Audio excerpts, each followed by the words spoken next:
Welcome back, everybody. I'm Jay. He's Maddie. This is Yankee and the Brit, and we're going to finish our NFC teams off-season moves, and we're going to have the NFC South and the NFC West today. And just anybody who's watching, and if you're watching right off the bat, this is pre-recorded. Yeah, so we can't reply to comments today, but if you put them in, we'll still reply to them just either on the next show or through text like other shows do. So yeah, leave your comments, like, subscribe, all of that good stuff. And we're pre-recording today because when we do shows at 1 p.m. in the US, people tend to be at work. Yeah, fuckers. Yeah, losers at work. you just called them losers. People at work. All right. Well, Maddie, before we recorded or before we aired on Tuesday, they were talking about the NFL owners were going to push the kickoff rule vote until May at the owners meetings. And as soon as we got done recording, they passed it. So it is now official. That is the new law of the land. It's either going to be ridiculously exciting or it's just going to kill the game entirely. I'm excited for the idea of Coventry Turpin waiting back there. Both of our teams, the Cowboys and the Vikings, have two of the best kick returners in the league. So that's very exciting. But then you've also got to watch out for people becoming best kick returners in the league, like Tyreek Hill, when it's like in the fourth quarter, and Deebo Samuel waiting back there to carry one back. I don't even think it has to be the fourth quarter. That the fact that there's not those full running starts and the chance of injury is a lot lower. I think that it will happen right away. I don't even think they'll have to wait. Yeah, I'm excited for I'm excited to watch the potential plays coming off that. Some end arounds. You can feel that some special teams coaches, although probably frustrated at having to learn the new kickoff rules 2 years in a row now, because they changed the kickoff last year as well. So 2 years in a row, they've had to learn the new systems and come up with things. But I can imagine some of them are going to be getting excited for now. Can it be both, Maddie? Can it be exciting and be one of the worst things that happen to football? Because I feel like even if it's a great play, it's one step closer to us playing flag football. Yeah, look, American football is a rough game. I don't get the whole flag football comparison. It's not a game that I would like to sit out there and get the shit kicked out of me personally. I weirdly think the pads make it way less safe. Like, if you want to make American football safer, get rid of the pads and the helmets, because then people will take care of their bodies more. That's why rugby is actually safer. That's the problem. Even the players don't want it safer. They want the game to be a pure game, and it's not anymore. It's not even the game I grew up on anymore. Yeah, I mean, that's before these two stupid rules this year. Yeah, I mean, defensive players largely. I don't think the defensive players were complaining that much about blindside blocks when they got banned. But yes, I get the point. It should be rougher. We don't want concussions and all of that kind of stuff. Just have the protocols in place for when somebody gets hit in the fucking head that they actually don't play. Like, all of that kind of stuff. Like, we've seen multiple times now that players have been hit in the head and they're still not getting taken off at the proper time. Like, that happens all the way through. I am caught in this spot where I don't understand where we find it the job of other people to decide what grown-ass men are going to choose to do with themselves. It's more of a look towards their future. Like, in that time, like, we all did stupid stuff when we were like 22, 23, like, that we were like, oh, that's affected me now later. But in the time, it was what we wanted to do. But like, having 5 concussions in a year is really dangerous. Like, you should be getting spoken to and taken out. Being a crab fisherman is very dangerous. So should we just stop people from crab fishing? Like, being a police officer is supposed to be one of these most dangerous, even though it's not even in the top 20, but we won't get into that. Being an ice road trucker is super dangerous. So should we stop ice road truckers? Like, if these grown ass men agree to this, then I don't. And you even have the players complaining about this hip drop tackle and this kickoff. The PA came out and begged the NFL not to pass the hip drop tackle. Yeah, the difference is that like they also have safety precautions in place in those places of work. So ice road truckers are only allowed. Ice road truckers are only allowed to drive for a certain amount of hours. Every trucker's only, and you know what they do? They carry a second fucking log so they can cheat the numbers. That's just them being that's them being foolish, and it's them doing whatever they want. And if players want to play on with 5 concussions in a year, all praise you might to them. Not get it because it's an American thing, but it is my God-given right to get CTE if I fucking choose to. And like, I just don't like the idea of people making decisions for other grown-ass people. As a rugby player who had 5 concussions in a year and was forced to stop playing by the governing body of like I wasn't allowed to continue on playing because I had registered 5 concussions in a year. I'm sat here now very thankful that they stopped me from playing because all I wanted to do was go back on every single time. But I'm sat here now with like a healthy-ish brain, and like I'm happy about that. Like I don't know that I'm not going to get CTE or that I was ever going to get CTE because of that, but I'm very thankful that I didn't go out and play. And my coaches decided, don't be a fucking argue you're also not making $18 million a year to catch those concussions. Yes, but the players are making $18 million a year, even with the concussion. Like they get, because the concussion bans them only for a game or two, so they still get their money. And they're turning it into flag football under the pretenses of safety when the owners don't care about safety. They care about lawsuits. Yeah. That's always the main issue when you try and argue the safety fight, that you know that Jerry Jones doesn't give a shit about. My biggest problem too is, so the reason this hip drop tackle, everybody wanted to get rid of it, was because of Mark Andrews, yet that fucking play is still legal. Yeah. I thought Florio and Chris Sims did a really good job on the hip drop tackle, like on their most recent podcast. We always go to Florio for legal law stuff. And when did Chris Sims become a fucking moron? Because this year he said some of the dumbest shit I've ever heard on that podcast. Yeah, I don't agree with that. I'm agreeing with a lot less of his takes this year than I do normally. Like normally I'm a big fan of Chris Sims, but this year I liked him too, and now I'm like, dude, you got CTE. Like, what the fuck are you talking about? Maybe he didn't play long enough to get CTE. Yeah, but they did a good job in like kind of breaking down what the problems with it in terms of the language. So whether you agree with it or not, the language is just thus that there's going to be issues with the rule no matter what. Like the way that the law is set up, it's just fucked from the start anyway. So it doesn't matter if it's safety or not. The law is going to determine we're going to be watching one game on the 3 o'clock kickoff. We'll be watching one game, and you can have another game on the other screen. And the hip drop tackle, somebody's going to get flagged for a hip drop tackle, and somebody isn't, and that's going to cost somebody playoff places. Yeah, I hate the kickoff rule even more, but the hip drop tackle is dumb to me also. I think the kickoff's going to cause less problems. Like I think people will just get the kickoff eventually, but the hip drop tackle, the way that it's worded, will always cause issues until they reword it. It's like what, like Florio said, it's like when they were deciding to determine what was a catch, like 5 years ago. I remember 5 years ago how long it took the NFL to determine what the fuck a catch was. Like, and now we know. Like now we're good, but they just like couldn't get the rule right. We're going to be determining what a hip drop tackle is for the next like 5 years. And some team's going to get screwed out of a chance at a Super Bowl, Des Bryant, over these dumb rules. So, yeah. Just write the rules properly. The NFL can hire enough solicitors and lawyers to make rules that are watertight. That's what I don't understand. Like, I bet all their contracts and everything are watertight as fuck. Like, no messy wording in there. But the laws of the game, you would think they would be able to get those same people to make them watertight as anything, but they just don't. So, do better, NFL. Do better.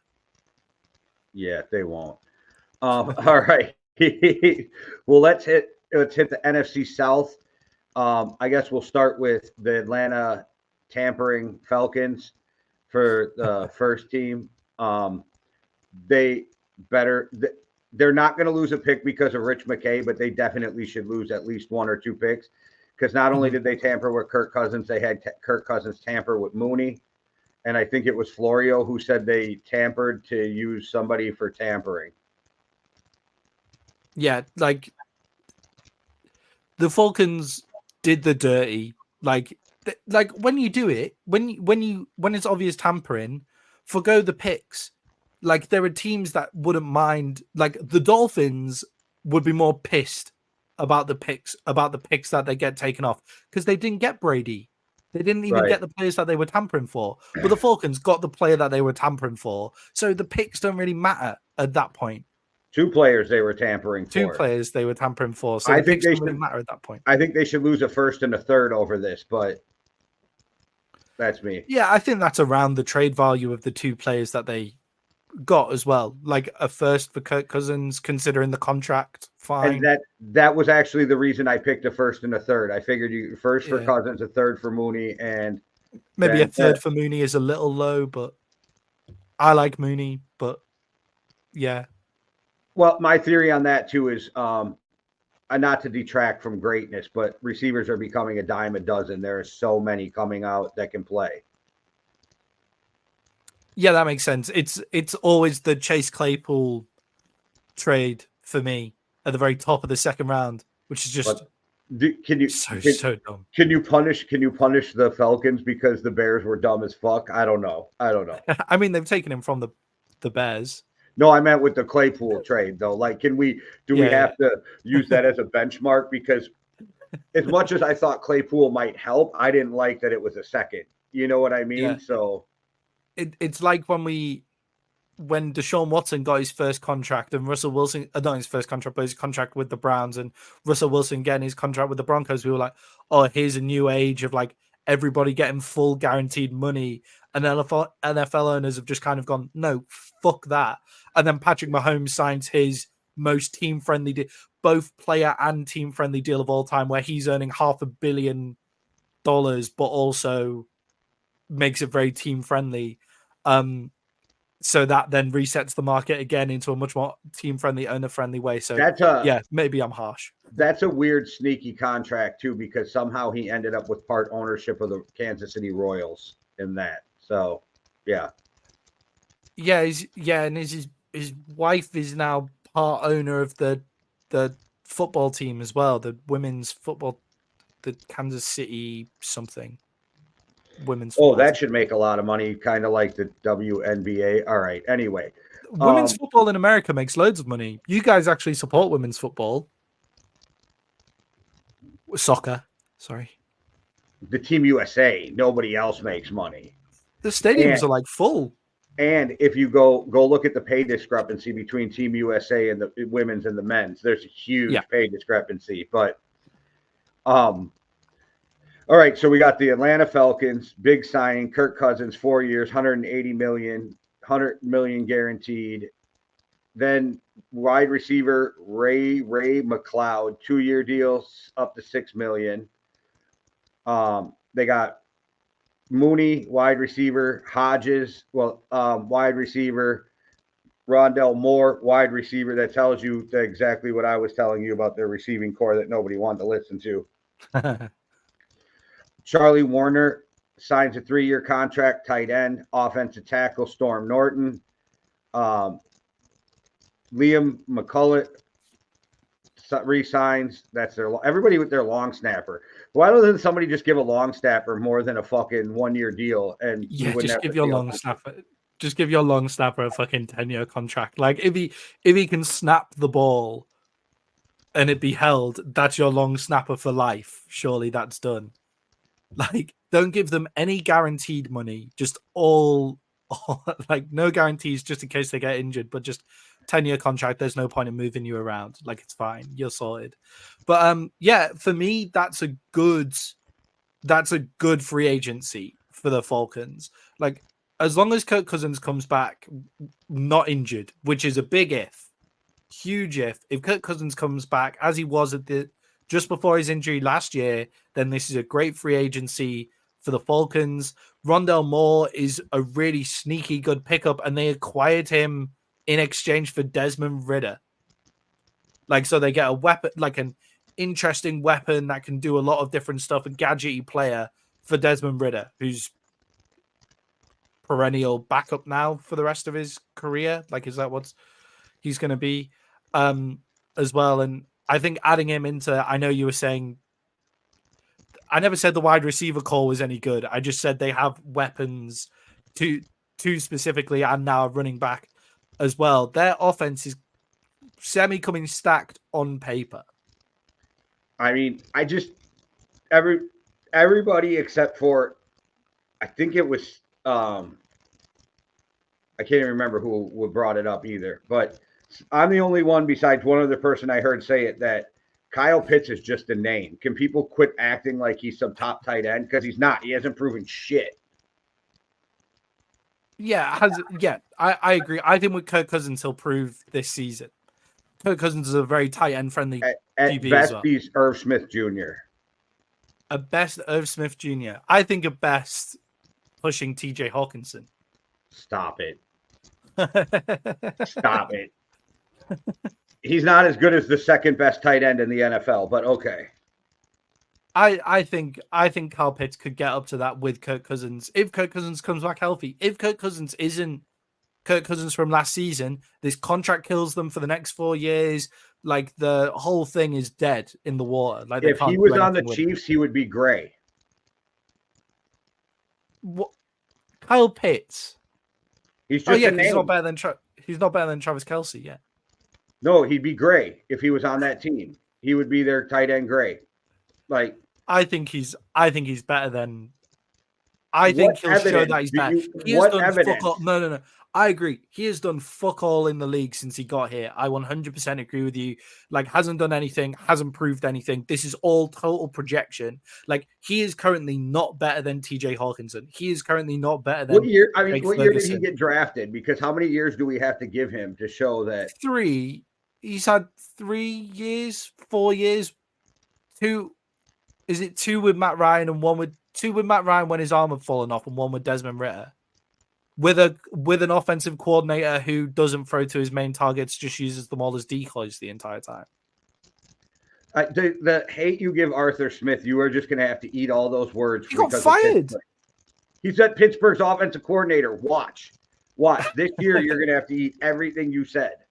I happily will if he does well, but he got fired, and that's from a head coaching role. Brandon Staley was an excellent defensive coordinator. Coordinator and head coaching is totally different.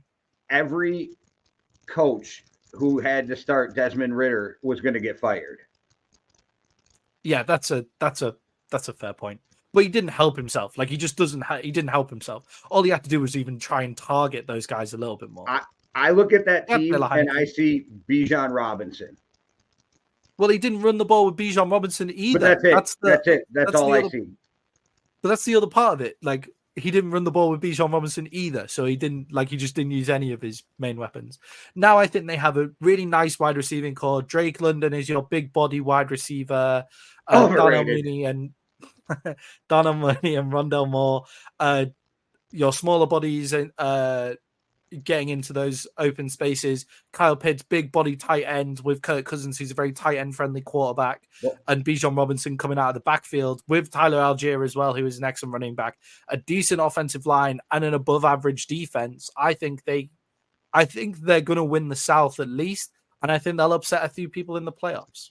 Now, this is a question, not a statement. So go ahead and kill me in the comments. I could give a shit less, but when has Kirk Cousins been even close to an elite quarterback without elite receivers? Stephon Diggs, Adam Thielen, JJ, Addison. I don't know. When has he been elite without elite receivers? It is just very interesting that you take this stance now. I said it's a question, not a statement. Yeah. No. It's fair. It's a fair statement. But if we said this a year ago, You Well, wouldn't if take he that was as on a point. Minnesota without JJ in them, I wouldn't have wanted it. Drake London is better than Adam Thielen. When Kirk was playing with him. I think Adam Oh Thielen my was pretty God. elite at the time. When has Drake London ever came close to leading the league in receptions and yards? I forgot about that. I was thinking too much of recent Adam Thielen. As soon as it came out of my mouth, I was like, okay, because oh, yeah, hang Stephon on, he Diggs did and have Adam that season Thielen where he were was going crazy. fucking monsters together, right? Like, Yeah. So I thought you meant now. It's a question. It's not a statement. Do I think Kirk can play? Absolutely. But when has Kirk been elite is the question, without elite receivers? I haven't seen it. So it's a question. That's the point I have out there is we have a big question mark on what Kirk can do with. I don't want to shit on Mooney and Moore. So average to above average receivers. What is Kirk going to do? I don't know.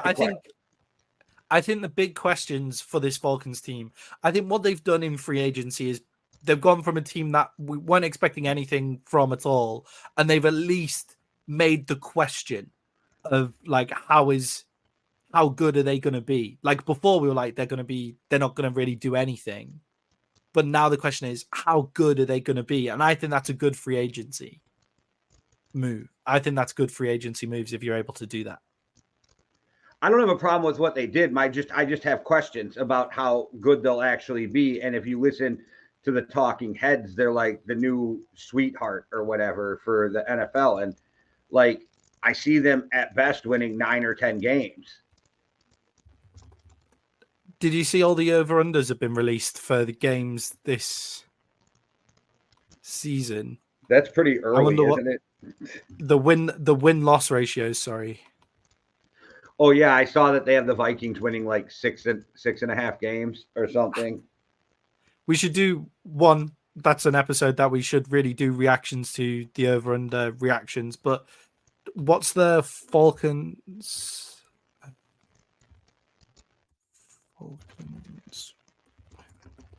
Like, because I think Mooney and Moore are good receivers. I don't think they're great. I think they're good, right? I think they're solid NFL receivers who can play.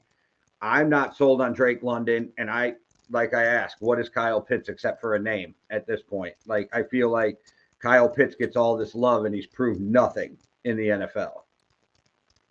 The Falcons are plus 4,000 to win the Super Bowl. They are plus 1,400 to win the NFC. And they're plus 100 to win the NFC South, but I can't see their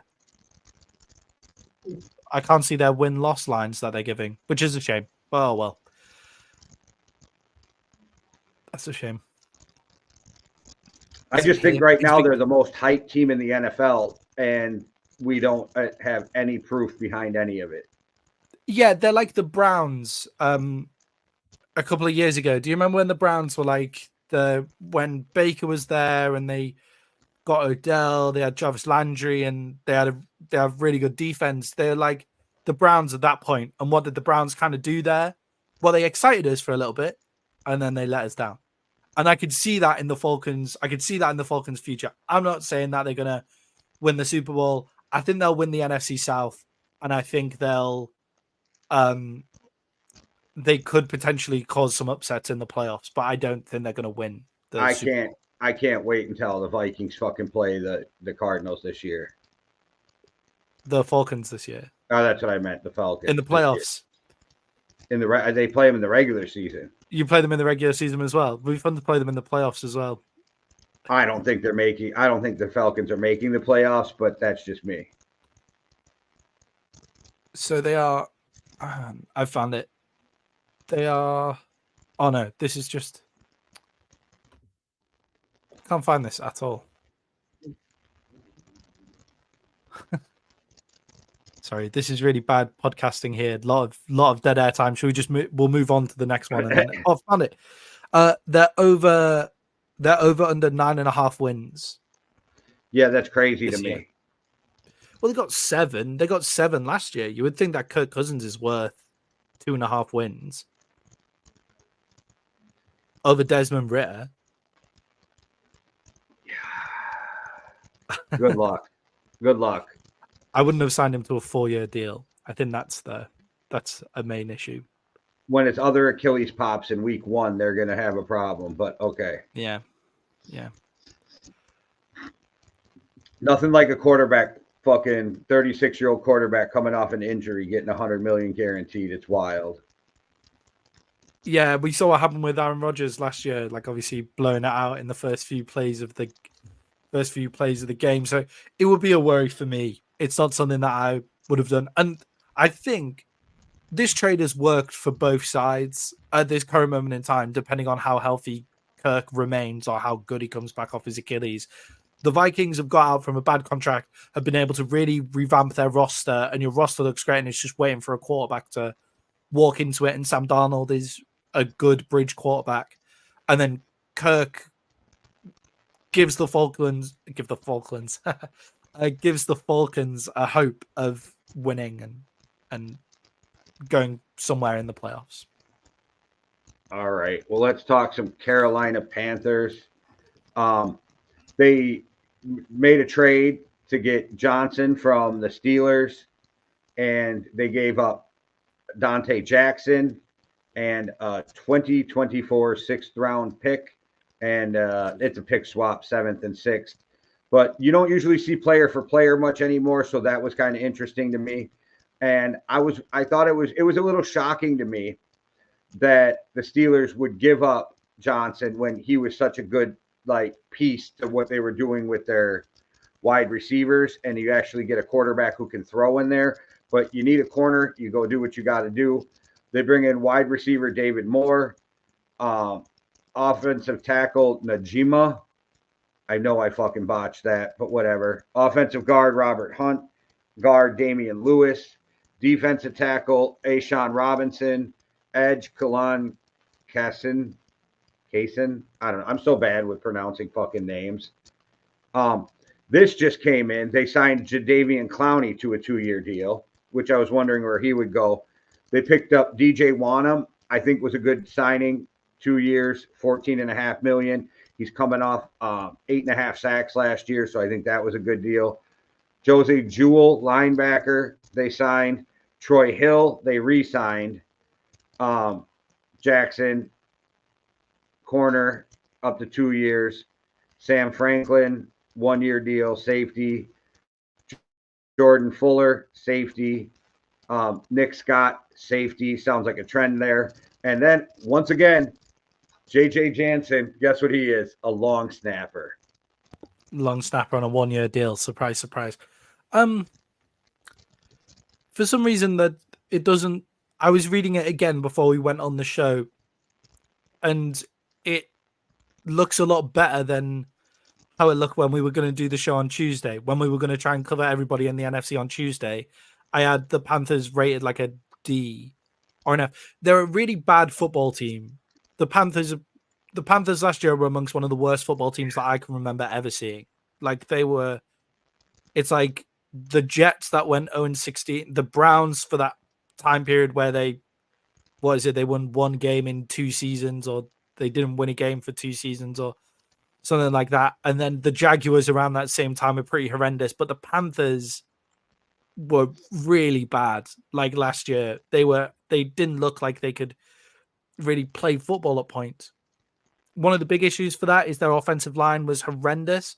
So we never really know how an offensive line is going to look when you rebuild it through free agency, because we don't know how those guys are going to gel. We don't know. There's a reason why those guys are free agents and they're not signed for their teams. I always think with rebuilding an offensive line through free agency. So we'll see where that goes, but it can't get much worse. But where they have got worse is on their defensive line, because they've lost Brian Burns, who's one of their standout players. So they've lost Brian Burns. They seem to have replaced him with Jadeveon Clowney. Now, Jadeveon Clowney is an excellent 2nd or 3rd edge rush option, especially when you're stopping the run. He doesn't get the credit because for some reason he doesn't get home on the sacks. But if you look at his pressures, there is nobody in the league who pressures a quarterback more than Jadeveon Clowney. Easy for me to say. Yeah, Jadeveon Clowney is a great 2nd or 3rd defensive edge weapon. Like, he's on the field every play. I would have Jadeveon Clowney on the field on that defensive edge every single play, but I need somebody else opposite him who's going to cause pressure, finish off the sacks, like finish off the pressure, like all of that kind of stuff. I need somebody opposite him to do that. And the Panthers don't have that because they lost Brian Burns. Also, I'm not sure how much of the Dodontae Johnson immediately becomes their best wide receiver alongside Adam Thielen as well. So that's a nice thing for Bryce Young to get, but I'm just not sure that Johnson really does it for me as I agree because wide receiver. I agree because Thielen is just now a possession receiver. He lost his speed. So he's smart. He's going to run great routes, and he's always going to catch the ball, but he's not going to be a breakaway receiver anymore. So I agree with you. Yeah, so I think the Panthers have actually, depending on how this offensive line works out, I think the Panthers have actually got worse in free agency. I think that they're going to just end up ruining Bryce Young, and this whole thing is just a shit show. Yeah, they like, and there's other teams who have got worse in free agency, but are able to plaster over things in the draft. So the Cowboys, for example, have had a really bad free agency. They've got worse, but at least the Cowboys have draft capital to solve the issues at guard or the issues at center or the issues at running back or linebacker. Like, we have draft capital. The Panthers have no top tier draft capital. It's all gone. They gave it all up for Bryce Young. So you gave it up for Bryce Young to do that. So you're not going to get one of the elite weapons. So you have to trust in your scouting to get the elite, to get the elite weapons later on in the draft, the third. I don't mind a fuck them pick strategy. Like, I really don't. But you have to get it right in the third and fourth round, and they haven't proved that they can do that yet. If you're in the right spot, and I agree with you. So the Rams were in a great spot for fuck them picks because they were going for it, right? A team right now that I am all for fuck them picks is the Vikings. And why? Go get your quarterback, because next offseason we have over $120 million in cap space. We can fill in the gaps of anything we miss off this draft next draft because we gave up, first round picks with the free agents, and next year the Vikings with compensatory picks will have three third round picks, so it'll kind of make up for the loss of the second, that kind of shit. So there's teams, the Vikings, fuck those picks, pay whatever it takes, get up there, get your quarterback. The Rams, you were a couple pieces away. Fuck them picks, get in Ramsey and different dudes, Fowler, and go for that Super Bowl. It panned out, Matt Stafford. That was great. The Carolina Panthers are not in a position to say fuck them picks. And they never have been. There is no point where the Carolina Panthers have been in that position. Like, I can't think, like, I remember when the trade was happening, I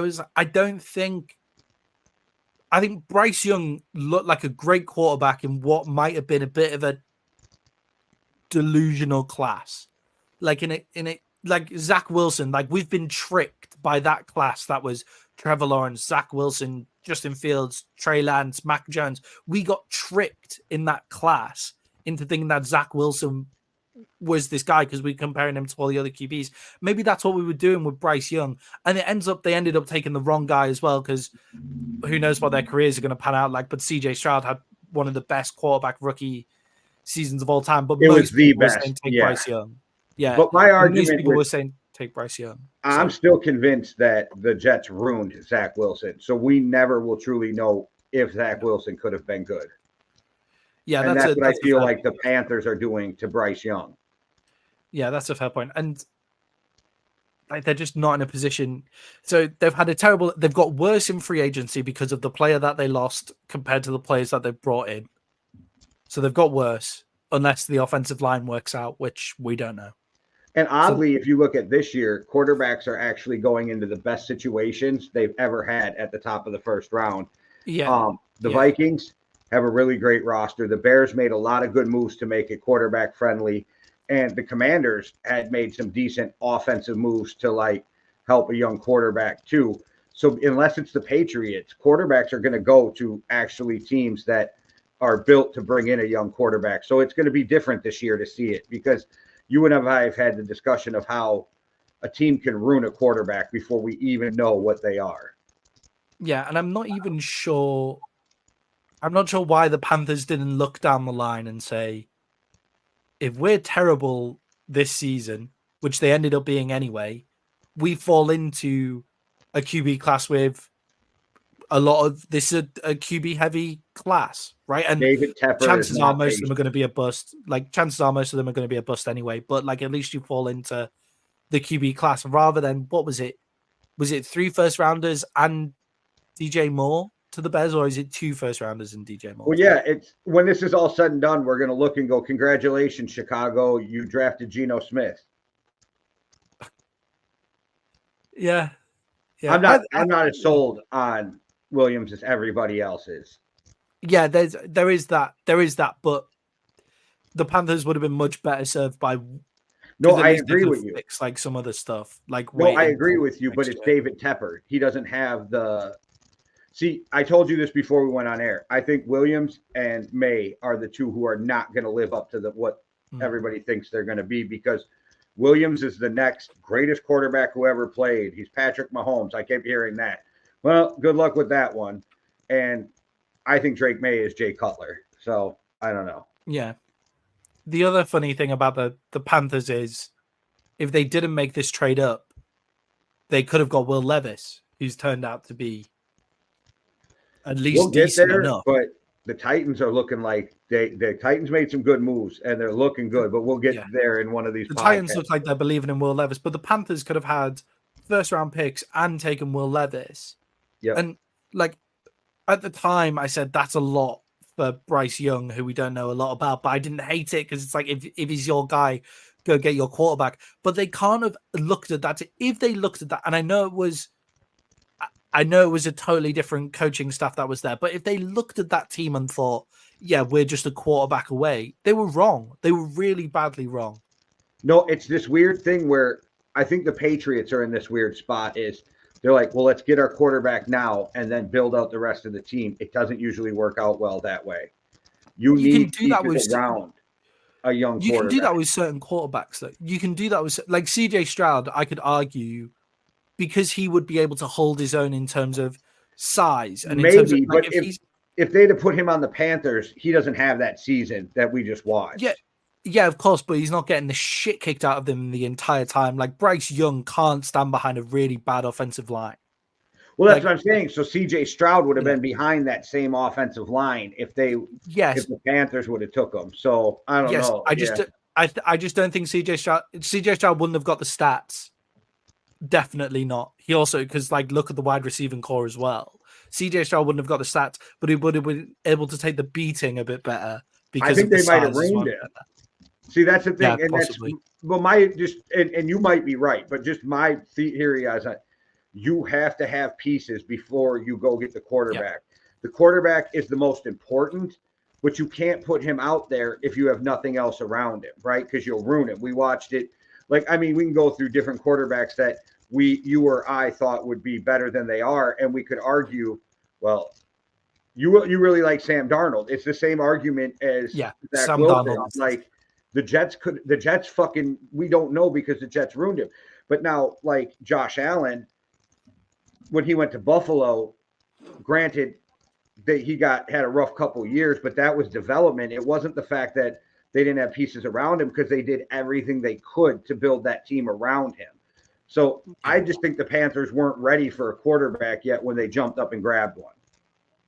Yeah, and I almost don't mind people taking your quarterback as long as you can immediately build around him, but because of the kitty that they had to give up, they can't immediately build around him. Correct. And they're not in a good free agency market. Like, one, they're a terrible football team, so nobody really wants to go there in free agency. So this cap space that they have, they can't use. But then also not very many people go, oh yeah, Charlotte. Like, I've heard it's a pretty decent city. Like, I've heard it's like a decent bit of fun. Like, Charlotte, is it North Carolina, Charlotte? Yeah. Like Charlotte, North Carolina. I've heard it's decent, but there's not people flocking there like there is when the Rams have loads of free agency cap space, for example, and you go live in LA. And they don't even have the weather to lure you in, because they do have some months that kind of suck with weather too. So it's Yeah, it's weird. It's David Tepper, though. David Tepper fucked this whole thing up off the jump. He fucks up his MLS team, too. Between MLS team and his NFL team, I believe he has fired 7 coaches in 4 years. Impressive. That's good going. Yeah. So we both agree the Carolina's not taking a step forward, I think, this year, or at least not a significant one. Yeah, definitely. I think they've gone backwards. And a team that always seems to be in cap hell. I don't know how they are always in cap hell, but and they don't have a ton of talent and they're in cap hell, which to me is even more impressive. But it's New Orleans Saints. They signed quarterback Nathan Peterman, and if you remember that name, he threw 5 interceptions in 1 half for the Buffalo Bills. Cedric Wilson, wide receiver, fullback Adam Prentice. Edge Chase Young. I like this. They're saying it's $13 million. When you look more into it, it's up to 13. It's really like a $6-7 million contract. I think this was great because of the way he came on in the playoffs and in the Super Bowl. They signed linebacker Demario Davis, linebacker Willie Gay Jr., safety Jonathan Abrams, safety Tyrann Mathieu to a new deal. I love the Honey Badger. He's getting up there in age. But there's a real big theme of teams in this division signing safeties. Yeah, which is strange because the quarterbacking play in this division is between Kirk Cousins and Baker Mayfield. Like they're the two best quarterbacks in this division. And then Derek Carr? Derek Carr and Bryce Young. Not that I hate Derek Carr, I'm just like when we first started this podcast, I defended Derek Carr all the time. I was so wrong. Derek Carr is easily an NFL starter, but like that's just but he's a bottom third if we're ranking the NFL. So I used to think it was the Raiders really didn't help him. They're really not putting the stuff around him. Like the one year he got his leg tore off, he was on a good run to make into the playoffs. And I really like Derek Carr as a person, but I don't think he's the answer for anybody. Yeah, as you say, the Saints haven't done much to put anything around him either. And then Michael Thomas. So he's gone. He sat for he is injured for 2 years. And then he just called one of the sports reporters on Twitter a hoe. All right, good for him. Well done, Michael Thomas. I don't know what he's doing. An idiot. Yeah. That's it. But it's just like, because you could see a team taking a flyer on Michael Thomas, right? There are a few teams out there where you're like the Cowboys. Like if the Cowboys brought in Michael Thomas for like a minimum cap hit, I'd be like, yeah, I'm all for this. This is great. There are a couple of teams out there. He'll probably end up on the fucking Eagles with all of their old ass wide receivers. I don't know why. I get what you're saying, but I feel like he's going to end up a Chief. Well, Louis Rizama is now a Chief, so that's a wide receiver. We weren't getting through this podcast without Maddie baiting that drum. That's a wide receiver slot taken by the Chiefs, but we can talk more about that later. He'll probably end up like all of those guys. They'll either end up a Chief, an Eagle, or a 49er, and we know it, and it's fine, and we'll just move on. But yeah, so Michael Thomas, you're in the position to a team might want to take a flyer on you, and then you show that you are just a reckless player to have around by doing that on Twitter. It's so stupid. I like the signing of Cedric Wilson. He's either got a horrible attitude or he wants way too much money because I can't figure out why he's not signed yet. Yeah, he did. He looked like he just completely lost his ability to separate. He looks like Des Bryant in the last years of Des Bryant, which isn't horrible. But I mean, if you give somebody a full year coming off that injury, right, and he'll have a year and a half-ish, like I don't know, but it's wild because he was one of the best receivers in football for a couple of years before those injuries. Yeah, I've just remembered that the Saints have Chris Olave as well. Yeah, so that's their one weapon who is pretty impressive. I really like Cedric Wilson. He was a really good third wide receiver for the Cowboys. Like popped up in decent spots. Got a bit lost in the Dolphins wide receiver room, obviously, but pops up with a big catch every now and again. The Chase Young move is one that I haven't looked into the contract more deeply, but $7 million. Okay, I think Chase Young is washed personally, but he did look good in the Super Bowl. I think you're right. So in his most recent game, he didn't look washed. So that's good. He looked good through that playoff run. And I don't know, like, I think to bring in a young kid who's got that kind of upside for $6 to $7 million a year, I know they're saying 13, but that's those agent numbers. I think it was a great move for anybody who would have got him for that price. He reminds me of someone who used to play for the Cowboys. They might have come in a very similar time.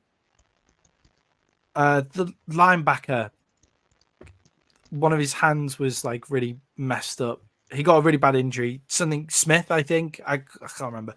But basically, he reminds me of him where he came into the league on fire, got a big injury, and is now completely out of the league because he's just lost all of his pace, lost all of his juice. And I can see that in Chase Young. But it's been a long time recovering from that injury. And if that playoff run, more the Super Bowl, was him recovered from that injury, then this is a good deal for the Saints. I think you're right.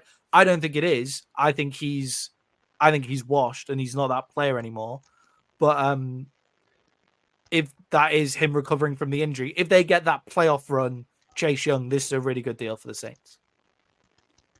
I think with that, they got a pretty good defense in New Orleans. I think Chase Young will play well, but one of us will be right and one of us will be wrong before this season is over.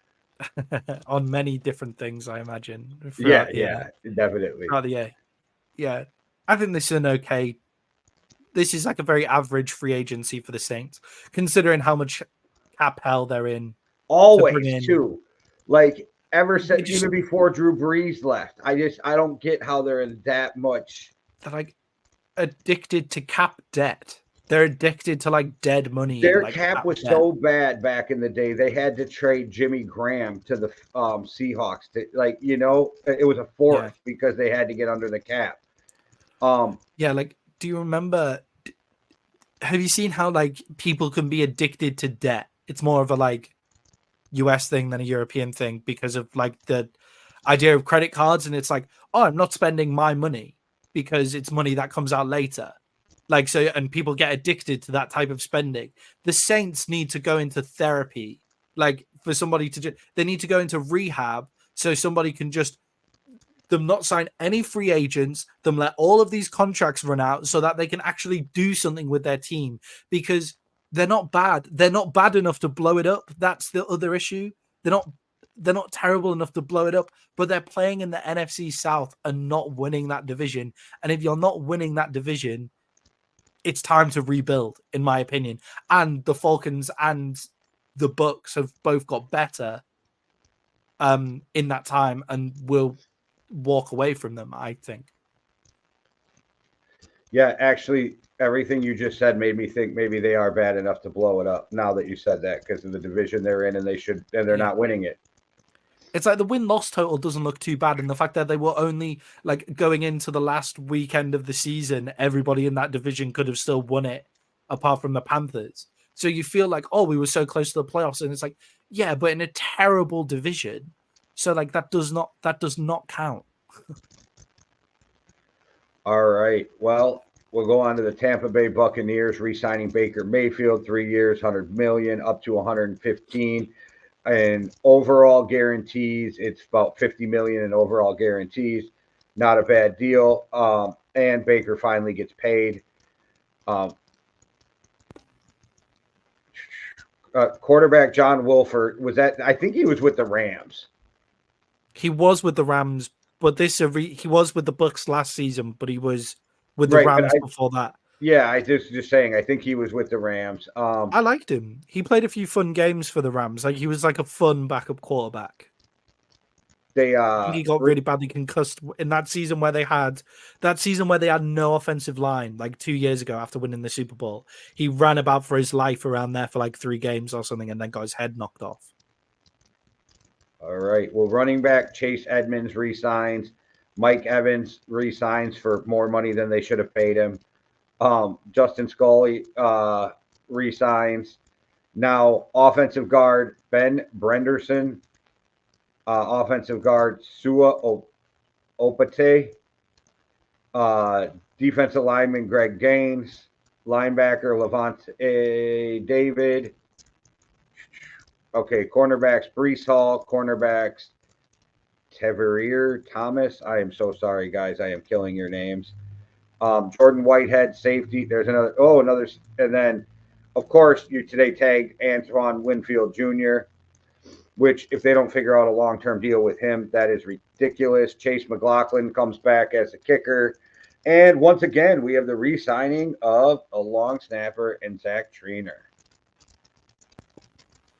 Yeah, I mean, when I look at this, I think the division champion who won a playoff game, they're just re-signing everybody from that run. And they've added in a few little pieces to help out, like the bolstering the offensive line. And but they've held on to their big players. Baker Mayfield, I thought, had a really good season. 3 years, 100 million. You and I are the only two fans of Baker Mayfield in the whole outside of Tampa, just so you know. I don't understand how you can't say that Baker Mayfield didn't have a great season last year. Like, I don't understand how you can't look at what Baker Mayfield did and say yes, like that's or what he did at the Browns. You can't look at the fall off of the Browns and say that Baker Mayfield's a bad quarterback. The game that he played when he played for the Rams as well. Like every move he's made, he's played great games. So I just don't get it. He's worth 100 million over 3 years. What's that? What's that a year that he's earning? It's like close to 35 million a year. 33.33333333. Okay.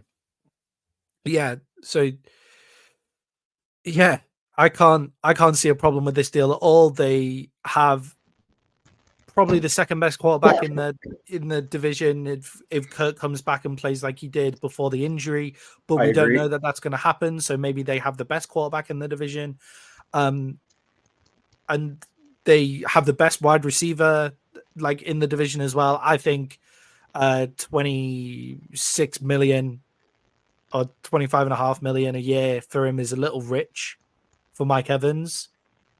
It's just because of his age. Yeah, just because of his age. But I mean, didn't he lead the league in touchdowns or something last year? Or so, I mean, that makes sense to me. Levante David, the leader at linebacker, after they lost Devin White to the Eagles as well, and then keeping a hold of signing Jordan Whitehead, and then keeping hold of Anton Winfield is going to be really important for them as well. But I think they've just stayed pat with what they've got. Like, I would be happy if I was a Bucs fan. The Evans signing is what made me know they were 100% re-signing Baker Mayfield, because you don't re-sign him unless you plan on bringing Baker back. I think they win the division again this year. Yeah, it's between them and the Falcons, and I could see them both making big leaps. Last year, the Bucs had that weird run, didn't they? They had like a run where they lost 4 games in a row, and Baker wasn't playing particularly well, but I think their offensive line just decided they weren't going to block for like 4 games and all of that kind of stuff. So they seem to get better from there, and they won a playoff game. So that's a big deal. Yeah. Last time the Cleveland Browns won a playoff game, who was their quarterback? Oh, yeah. Okay, never mind. I'm just saying, like, so everybody acts like Baker can't play for some reason. I don't get it. Baker brings juice to every single organization he's walked into outside of the Panthers, who were horrific. And everybody but Odell Beckham Jr.'s dad seems to love Baker Mayfield. Yeah, like Mike Evans could have. Well, the fact that they've offered him 52 million for 2 years will be a big reason why he stayed as well. But Mike Evans could have gone to a team that, like a Chiefs, like a. Oh yeah, he could have went Eagles. ring chasing for sure. He could have gone ring chasing 100%, and probably not got paid loads less, like maybe 30-40 million for a 2-year deal. and I gone don't know. ring Somebody chasing. might have gave him what he got there too, just because, like you said, he was still breaking records last year, leading the league. It's just, to me, again, it's not against these guys as receivers. We're just seeing so many receivers come into the league that can play. I think at some point the receiver is going to get devalued. Like, and it's the not running that their back. position gets devalued. You as the individual gets devalued because there's a younger kid who can play at least close enough to what you are, where I don't have to pay him big money. It's the progression of sport that we're seeing. Like, if you go watch kids play like games of, like, I can't go just watch kids play American football. If you watch them go play rugby now, like, the standard, like how seriously everything is going is crazy. Like, You're they're seeing high doing these school kids doing crazy the moves. one-handed Odell Beckham catch now. Yeah, exactly. Like, yeah, you watch like stuff of high school kids, and they're doing all of that because coaching has got so much better, because the education side of things have got so much better, because the money in it for schools and stuff like that has got so much better, so they can pay these guys. You're getting players from the draft that are ready to play, players from the draft that are ready to play straight away. And then you got these 7-on-7 camps all summer long too. These kids are getting. So what do they say? You got to do something 10,000 times to be a professional, right? Like, so you've got to do something perfectly 10,000 times before. These kids are doing 10,000 reps in the first couple years of high school. Yeah, it's like why CJ Stroud was able to come in to the league and play so well straight away. And we have seen more. I think since I've been watching the sport, we have more young quarterbacks now than we've previously had in other years. And the reason why we've got, like, it feels like the bottom rung of quarterbacks is worse than it's ever been, but the top rung, or that kind of middle to top rung, is like as filled out as it's ever been as well, is because of all of that they've got going at school. So running backs, wide receivers, corners, like, they're positions that young blood is really important, because it's all about pace, like, in those positions. So I think Mike Evans is a good acquisition if you're keeping Baker because of their chemistry. But yeah, he could have gone ring chasing, but I think he would have got a lot less. Yeah, and we will definitely come back with all the AFC moves. We still need to do the NFC West. We've only spoken about the NFC South, and it's been an hour. Yeah, that's what I was just going to say, but we still have to do the West. I was like, we are going to get to the AFC, but we still have to do the West. But there's still a lot of free agents out there that I don't think there's a lot of free agents out there that I didn't think would still be out there. And there's a ton of corners still sitting out there that are good. You have J.C. Jackson, you have Xavier Howard. I mean, there's somebody else that's slipping my mind right now that, you got Patrick Peterson. There's other guys. Like, there's a lot of depth still that will get picked up after the draft, because teams are going to wait to see what they fill. But we still have the AFC to get through and the NFC West. Yeah, like, that seemed to be a crazier division. That one seems to be pretty Manny and I always underestimate our ability to talk through a podcast. Yeah, it's pretty. We either need to hurry things up because people get bored, or we're just going into so much analysis that, you know, if you want your shitty little takes, go to TikTok. We're here to really talk things out over the course of an hour. That's what we're here for. Yeah, and it's different. You're what, Gen Z? The middle, in between Gen Z and millennial, in a really weird spot. Yeah, and I'm Gen X. My generation is just not used to speeding through it, I guess. Yeah, I prefer podcasts where you actually just sit down and just listen to it for like an hour, 2 hours, and just keep on coming back to it every now and again. Don't forget, guys, you can pause this at points, go away, and come back. Like, that's totally fine. You don't have to listen to us continuously. Like, that's all okay. And YouTube will keep it right in the right spot where you left off. I do it all the time. Right where you left off. But you could also just click off and click back on again, because then we get an extra view that way. But also our viewing time gets a bit weird then, so I don't mind either way. I am 3 hours into a 5-hour Joe Rogan podcast from 2 weeks ago. Yeah, for me it's history podcasts like that, 5 hours long and stuff like that.